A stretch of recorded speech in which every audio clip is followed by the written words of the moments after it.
Assalamualaikum warahmatullahi wabarakatuh. Halo teman-teman, perkenalkan nama saya Sabrina. Dan di kesempatan kali ini saya ingin sedikit menjelaskan tentang materi konsep diri, yang dimana kita akan membahas 3 hal, yaitu pastinya ada arti dari konsep diri, peran konsep diri, dan juga faktor-faktor konsep diri.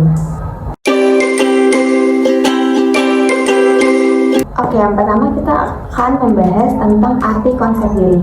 Apa sih arti dari konsep diri itu sendiri? Menurut salah satu ahli, yaitu William de Brock, dia mengatakan bahwa konsep diri adalah pandangan dan perasaan kita terhadap diri kita sendiri, yang dimana persepsi tentang diri kita ini bersifat psikologi, sosial, dan juga fisik. Nah, apa sih yang dimaksud dari ketiga sifat ini?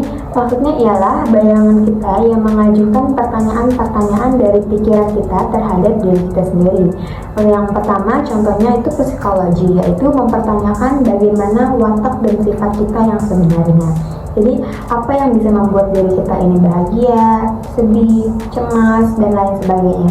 Dalam psikologi ini merujuk pada sifat perasaan terhadap diri kita sendiri. Nah, lalu yang kedua ada sifat sosial, yaitu mempertanyakan bagaimana orang lain memandang diri kita, bagaimana orang lain memandang kita ini, apakah kita dihargai atau malah kita direndahkan oleh mereka. Jadi pada sifat sosial ini merujuk pada pandangan orang lain kepada diri kita. Dan yang terakhir, yang ketiga ada sifat fisik, yaitu bagaimana pandangan orang lain terhadap penampilan diri kita.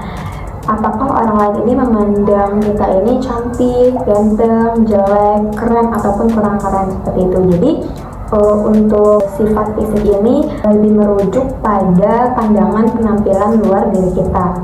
Lalu yang kedua, kita akan membahas tentang peran konsep diri.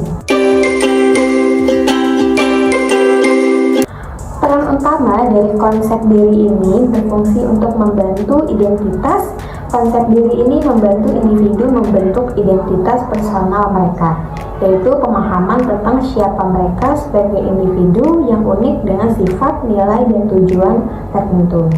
Yang pertama, peran utama dari konsep diri ini berfungsi untuk membentuk identitas, yaitu membantu individu membentuk identitas personal mereka dengan pemahaman tentang siapa mereka sebagai individu yang unik dengan sifat, nilai, dan tujuan tertentu.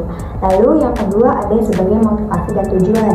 Konsep diri yang positif mendorong individu untuk menetapkan dan mencapai tujuan karena mereka percaya pada kemampuan dan nilai diri mereka sendiri. Lalu yang ketiga ada interaksi sosial, yang dimana konsep diri ini mempengaruhi cara individu berinteraksi dengan orang lain, termasuk kemampuan mereka untuk berkomunikasi secara efektif dan membangun hubungan yang sehat dan baik. Dan yang terakhir, ketiga, yaitu faktor-faktor konsep diri. Faktor utama yang mempengaruhi pembentukan konsep diri yaitu pastinya ada pendidikan dan juga pembelajaran. Jadi di mana pengalaman belajar baik formal maupun informal dapat mempengaruhi bagaimana seseorang melihat kemampuan dan potensi pada diri mereka. Lalu yang kedua ada lingkungan keluarga, yaitu pola asuh. Gaya pengasuhan orang tua itu sangat berpengaruh bagi perkembangan konsep diri pada diri kita, yang dimana dukungan emosional dan juga kasih sayang yang dikasih kepada keluarga itu dapat membantu diri kita mengembangkan konsep diri yang sehat dan positif, sehingga menjadikan diri kita ini menjadi lebih baik lagi. Dan peran utama yang terakhir dari faktor-faktor konsep diri yaitu ada interaksi sosial, yaitu menjalin hubungan positif dengan teman dan rekan sebaya dapat meningkatkan konsep diri, sedangkan perundungan ataupun konflik itu dapat merusak konsep diri. Nah, itu adalah sedikit penjelasan dan pemahaman saya mengenai arti dari konsep diri, peran konsep diri, dan juga faktor-faktor dari konsep diri. Selanjutnya saya akan mewawancarai salah satu narasumber yang dimana akan saya tanyakan beberapa pertanyaan mengenai konsep diri ini menurut pandangan narasumber tersebut. Halo, kembali lagi dengan saya Sabrina, tapi di sini saya sudah tidak sendiri karena saya ditemani oleh teman saya. Boleh diperkenalkan namanya? Halo, nama saya Hanif. Oke Hanif, jadi sebelum ini aku tuh sudah menjelaskan dan membahas tentang konsep diri karena di sini ada Hanif. Jadi aku mau tanya lagi nih ke Hanif, konsep diri menurut pemahaman Hanif itu sendiri apa sih? Menurut aku, konsep diri adalah pandangan hidup terhadap diri mereka sendiri, yang dimana individu ini mengenal dirinya secara kesemuaan. Oh, oke. Jadi konsep diri menurut Hanif ini adalah individu yang mengenal dirinya secara keseluruhan ya. Nah, untuk pertanyaan kedua, emang sejauh mana sih kamu mengenal diri kamu sendiri? Ya, pastinya sangat kenal, karena kan yang tahu diri kita sendiri itu sebenarnya cuma diri sendiri. Jadi pasti saya sudah sangat jauh mengenal diri saya sendiri.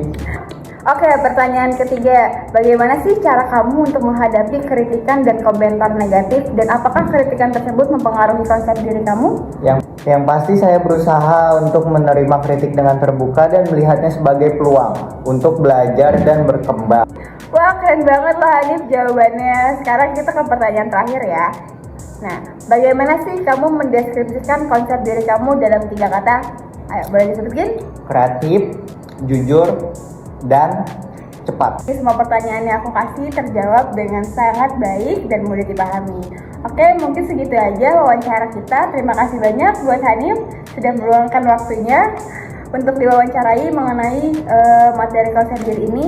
Dan juga terima kasih buat yang sudah menonton video ini sampai habis. Semoga apa yang disampaikan di dalam video ini bisa tersampaikan dengan baik dan bisa membuat teman-teman sedikit mendapatkan ilmu dari pembahasan tentang konsep diri. Dan sekian dari saya. Kurang lebihnya mohon maaf. Wassalamualaikum warahmatullahi wabarakatuh. Bye-bye. Masih Fasha.